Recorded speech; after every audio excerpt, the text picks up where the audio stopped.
ត្រជាក់កាយាយល់យល់តាយល់វាសនាយំ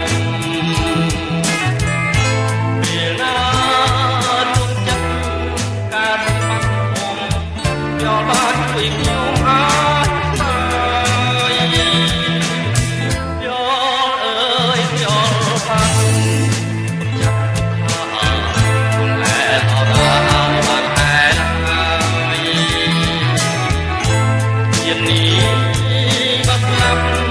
ក៏មិនពេញឡើយយល់អើយ